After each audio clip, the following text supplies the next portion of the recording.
Hello, and welcome back to another episode of Critical Reactions with your host, Bryan. It's Wednesday, that means it's the middle of the week. We're halfway to getting back to the needlessly exposed weekend where we can stare endlessly into the digital abyss and not spend time with people. Actually, I'm okay with that. People. Ill. Speaking of people, this next song we're going to check out is called Big Church. It's by a band called SUNN. Parentheses, parentheses, parentheses. What a strange name. I like it.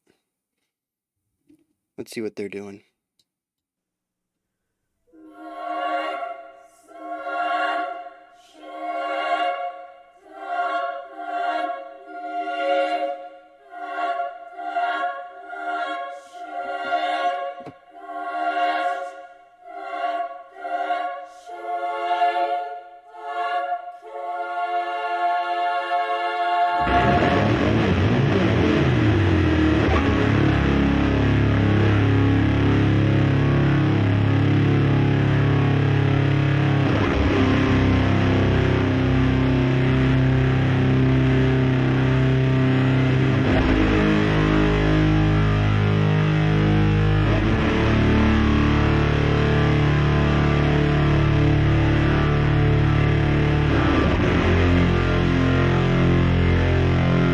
Interesting beginning.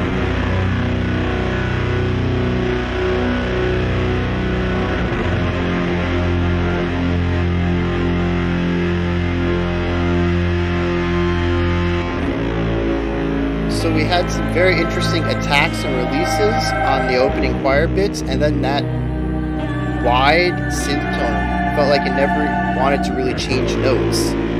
Like it's a car struggling to get to the next gear, getting into that next chord.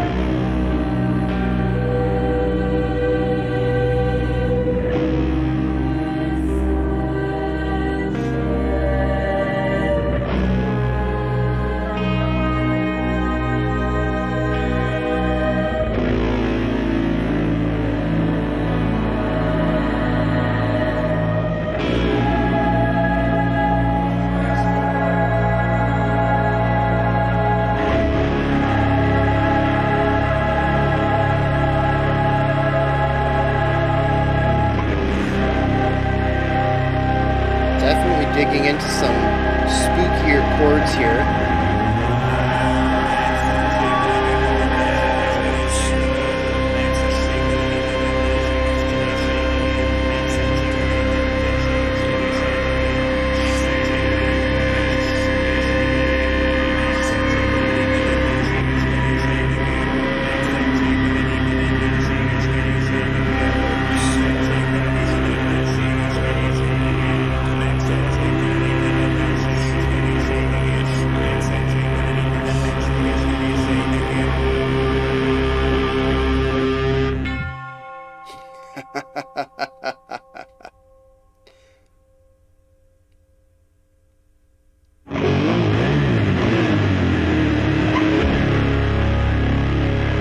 Yeah, this guitar tone is just, it is something else.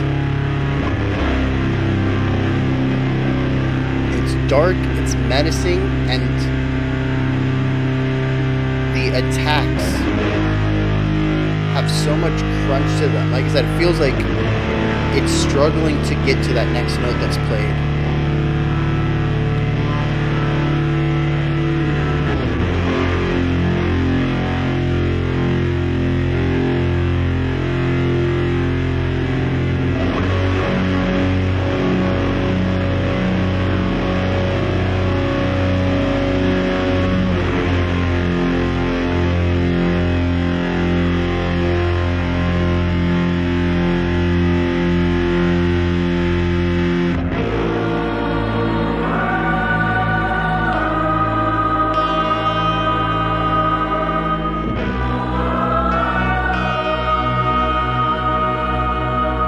So we have a little bit of synergy there between the choir and the guitar.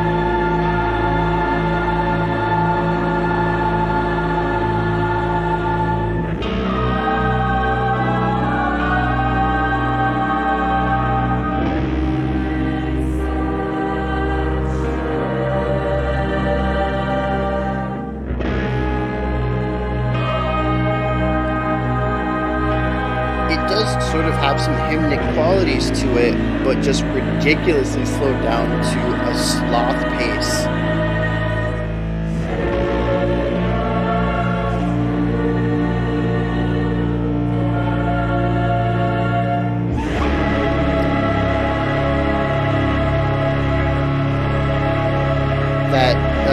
That guitar slide sounded like a paranormal screech.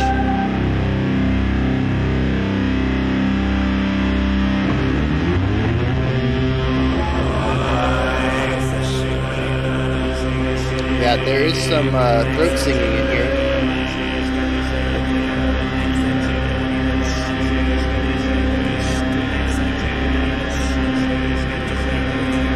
I love this playing around with tonality. We have two tones that are sort of warbling in and out around this core note, just kind of getting a little flatter and sharper. It's very amorphous.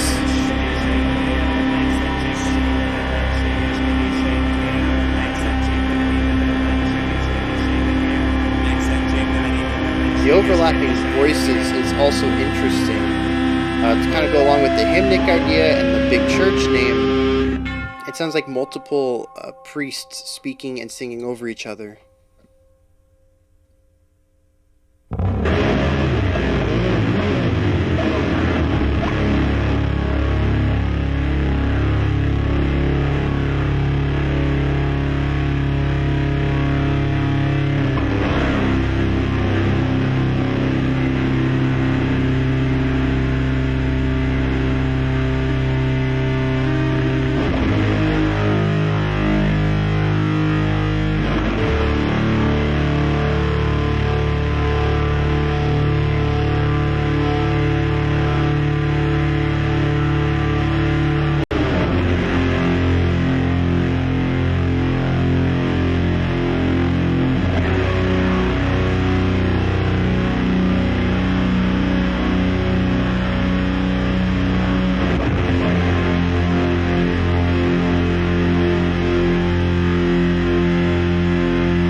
Once again, the interesting attack and decay on these choir hits.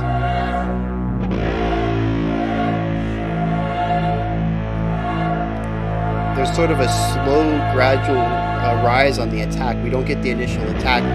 We fade into it. It gives it a very unnatural sound because that's not how people typically sing. And that just is amplified by the really creepy bass synth stuff going on. Or maybe that's a guitar, actually.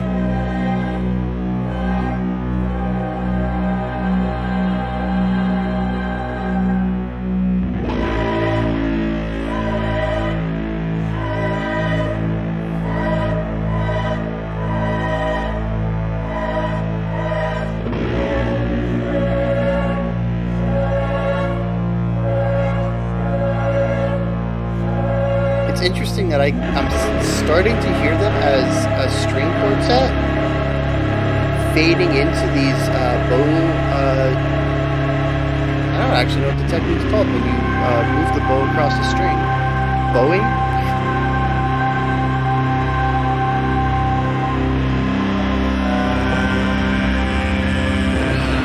That's a clean transition right there.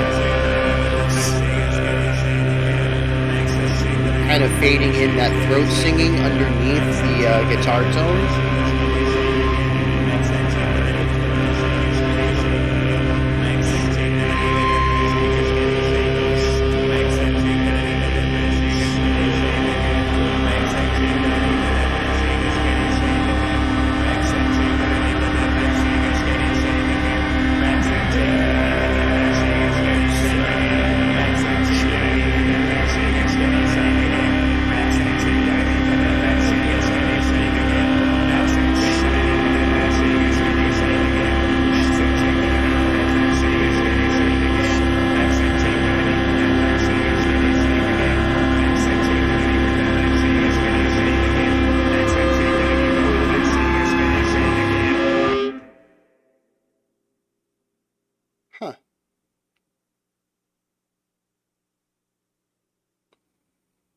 That's it.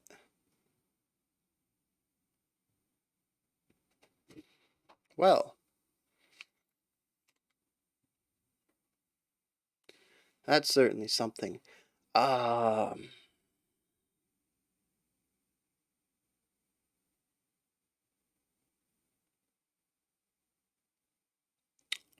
all right, so we have an almost 10-minute song that kind of cycles between the same core idea. That probably takes about 5 minutes worth, and we cycled through it once. We repeated it once. We cycled through it twice.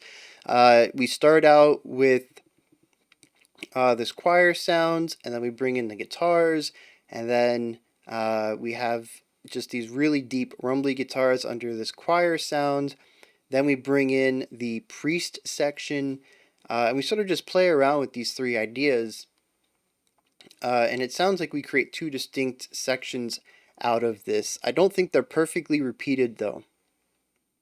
But I also was not paying too much attention to the structure because I'm not sure that it has a lot to say about the song itself. I feel like a lot of this song is based on the feeling of the atmosphere, right? Really diving into the sound of it and exploring the emotions that it's conveying. Um, Even me trying to dive into some analysis on the minutia, looking at individual instruments or tones or whatever, I don't think is going to be as fruitful as just exploring it as an entirety. I do believe this song is the most more than the sum of its parts song I've ever heard because each individual aspect is close to nothing. There's some harmonic ideas going on in the choir bits, but aside from that, the guitar tone by itself, just laying down that atmospheric, super wide, uh, bass heavy element, there's not really much to talk about there other than sort of the praise of finding that tone. Finding super wide tones that work and portray the grit and power and width and strength that you're looking for is it's not easy. So to see them go about doing that and creating this tone with what I still believe is a guitar is very just mind blowing. It's phenomenal. I love that sound. I think it works well as a background tone. It sets the mood for everything. It widens out everything. I think it's the only instrument, right? Um, Trying to think now. There's the two vocalist types. We have the clean choir esque stuff, and then the throat singing with the male vocals overlapping. It's more speaking though, not singing. And then the guitar, right? Am I missing something? Did I forget something in such a sparse mix? Uh, I think that's it. And it does a fantastic job of filling in the space for those other elements. Um, what did I? Oh, I wanted to say something about. Oh, yeah. So I don't know what kind of effects are on this guitar, but when there is any sort of pick scraping element other than just pushing the string down and releasing it so it can vibrate and create the tone that they want, the sound, um, anything else gives it this creepy extra element of texture. I mentioned that at the beginning, I don't know if they were scraping down a little bit before they actually plucked the string, before they actually picked it, or what, but it sounded like there was this chugging element between each note, and it felt like the instrument itself was having difficulty going to that next note, actually producing the sound of that next note. I likened it to a car that was having difficulties getting into the next gear, and sort of that sluggishness, that chugging, that it takes a second to actually move to that next note, and it's very strange how they produce that Like I said, I think I understand the physical aspect. I think there's just a little bit of a pick scrape before they actually pick the string itself. Um, but it's it has to be amplified by the effects to get that extra crackle and grit that gives it that chugging element. Otherwise, it's just a scraping sound. And I'm sure well, I'm not sure. I don't know if it was intentional or not. Maybe they were just, playing it normally and the guitarist, accidentally put a little scrape in there and like, dang, that sounds good. And it just happens to work well with all of the widening and deepening and just the beginning of the tone, all the effects they have on the guitar. So, yeah, I don't know if that's a happy accident or if they created this with that intent, but it is just a phenomenal tone that creates this juggernaut foundation for the entire song. Um, just golly. And there was even one moment where it was one time, and again, I think it was a pick scrape that just happened to be amplified through all their effects, but it sounded like some sort of demonic screech, otherworldly screeching, and it fits right in with this sort of overwhelming supernatural tone that the song is going for. It is menacing in a way that is not of this plane, not of this reality. I don't know how to put it's some sort of heightened intensity that I don't think any mortal element could create. It's just the tone is wild. Um the two I mean the I do want to touch on the choir. I think it was very interesting the way that they chose to do the attack and decay on the first time and the final time. They have a ton of fade in. You don't get the attack itself at all. It fades into the height and almost immediately fades out. It is very unnerving. It is unnatural. Nobody sings like that. Nobody the beginning of a syllable is always going to be, for the most part, the most, I say almost, and then I put the caveat that it's not almost. Usually, the first the first sound of the syllable is going to be the most powerful aspect. That's why it's called the attack when we're talking about uh, music. It is the most powerful aspect. It's the first part. If I spoke, fading into all of my words, you would think that, well, first of all, I'm a weirdo. Or if we were in a movie or something, I'm some demonic presence.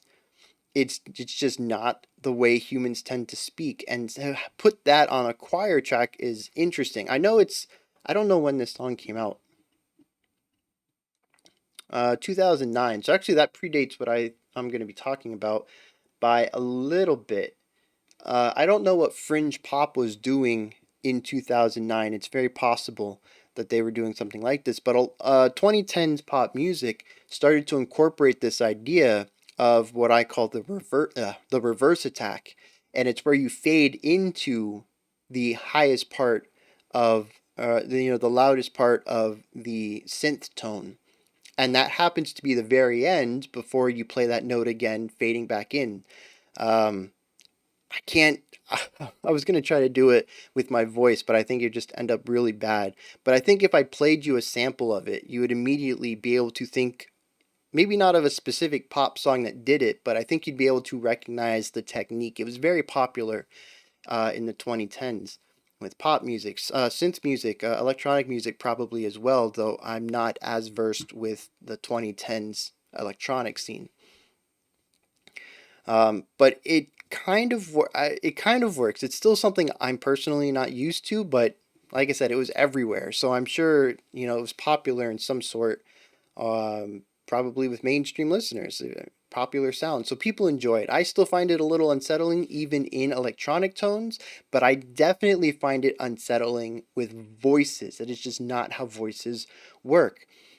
Um, so we have two elements here, really working within this concept of creating tension and unnatural sounds, to really dive into this overly supernatural, otherworldly element. Then we have the male vocals. We have the throat singing, which I could see how some might have biases towards it being a spooky sound. It is a bit underutilized. It's not something that I think most of the Western world listens to. I think probably the most prominent, most mainstream-ish use of it is in the band The Who, HU, not WHO. And they're kind of popping up a little bit in the rock metal scene. I think they're kind of become a bit of an internet sensation kind of thing, or at least people know Wolf Totem. I think that was the song we checked out. Seemed to be a popular choice. But outside of that, I would say most people in the Western world are not used to hearing that sound, and it could carry some sort of horror bias, possibly, and also induce some elements of a naturality to that section. But then the overlapping voices, of course, feels there's definitely chaos to that, but to me, it feels like a ritual of sorts. Several people chanting, different chants or just chants out of sync with each other. And it feels chaotic, and again, it feels ritualistic, which of course ties into this idea of supernatural or otherworldly.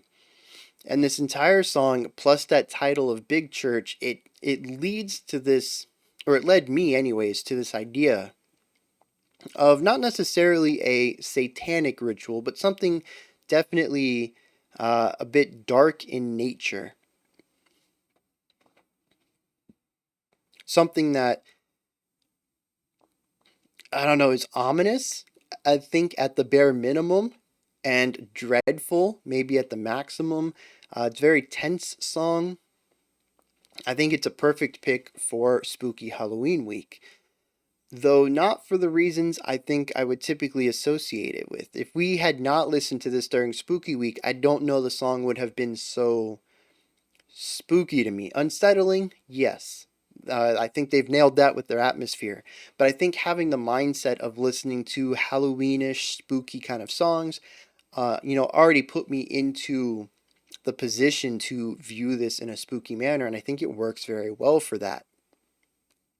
I'm curious what their intention is, though. What is the story behind the song? Because most of the time when I am exploring storytelling through the music, I'm looking at chordal stuff, emotions that are told through chord progressions, chord choices, melodic work, how melodies are working, dissonance versus consonance, a lot of stuff dealing with song structure and song composition, and contrasting elements. And here we really don't have anything contrasting, and we really don't have much to work on. Um, we have two note based instruments, the guitar and the choir, and that's it. And they're both very, very sparse sections, patterns. They don't have a lot going on. The guitar is constantly holding out what seems to be multiple tied whole notes, just really holding these notes out for quite a long time, really droning on with some of these tones and just sitting inside of them. And this is something where all those effects are really aiding the song, because without them you would have this flat tone for these extended period of time, and it's boring, right? You don't want to hear just a single note for that long. However, when you bring in all these effects, you get the overtones, you get the undertones, you get the distortion, you get some crackle, you get some texture. There's a lot of things that are still moving. It's nuanced movement. The tone itself is not moving for, seconds at a time. But you're getting all these little minute textural things that are going on within it, and it helps the element feel less static. It's the same reason we use vibrato when we're holding out notes, especially singers. They have melody lines. If you hold out a note, it tends to feel flat, and flat notes held out for long times tend to feel boring. So we use vibrato to spice it up. We change the texture of the tone. Vibrato, I guess, is technically a pitch thing. You're kind of pitching up and down a little bit. Not really a textural change, but what they're doing here with the effects is the same idea. You take the note, you take the tone, and you just change it a little bit all the time. So you're not changing the note itself, but you're changing how it's received by the listener. And it does a lot of work of keeping attention from the listener, especially since there is not a lot of moving parts here, especially at some places where it should just the guitar for at least a minute at a time, maybe less, maybe 30 or 40 seconds. It felt like a while. But drone is not necessarily my favorite genre, my favorite not genre, tool to utilize. And these guys went for a very minimalistic drone, which is just the wrong type of song for me personally. If you're going for drone, I need some maximalism. I need things to latch onto outside the drone. If you're going for minimalism, you can go for a small amount of instruments and be, complex with the small amount of voices. You want a duet with interesting stuff going on. That would attract me. But drone and minimalism, oh man, you're really, really pushing my limits on that one. But I think they did a great job creating this atmosphere, and the atmosphere kept me interested. I wanted to see where it went. Unfortunately, it kind of didn't go anywhere. It kind of sat in his pocket. Fortunately, I didn't realize that until it was over. I'm like, oh, we just looped through the same 3 or 4 ideas. But when I was in it, I was, captivated, looking at what's forward. I hadn't noticed there was any repetition. So for the first time, minimalism drone, I think this was a pretty good song for that. If I had caught on to what was going on at the 3-minute mark, the next 6 or 7 minutes would have been rather boring. Whereas here, I was still engaged until the end. So yeah, those are my thoughts. We're gonna end that here. SUNN O's Big Church. That's where you guys come in though. Hit me up in the comments. Let me know what you thought about this, if you enjoyed it or not. Definitely, if you're a fan of them or if you picked up on something that I didn't, hit me up, because I feel like I hit everything that I know I touched on everything that I heard, but there's a very good chance that there's some context I'm missing that would help me enjoy it a little more. Or maybe it is just a minimalistic droning song, and I completely understand the song and it just bounced off of me. That's possible too. But I am interested in maybe if I missed something. Above the comment section is a description box, and there's a link for Linktree. That'll take you to a menu with everything related to the channel. You can check out the Discord, Twitter, Patreon. You can email me. You can submit special selections. You can do all sorts of stuff. You can check out the music I've been making lately. You can check out what music I've been listening to lately. All that and more. Above the description box, if you could, like, subscribe, and ring the bell. I'll be back tomorrow, 5 p.m. No, we got one more video today. It comes out in 1 minute exactly, actually. I'll be looking at some clipping. Otherwise, I'll be back tomorrow, 5 p.m. Eastern Standard Time, 9 p.m. UTC. We'll be looking at more Halloween horror spooky tracks. Until next time, remember to be critical but not cynical of the music you listen to, and have a fantastic morning, afternoon, or evening whenever you choose to watch my videos.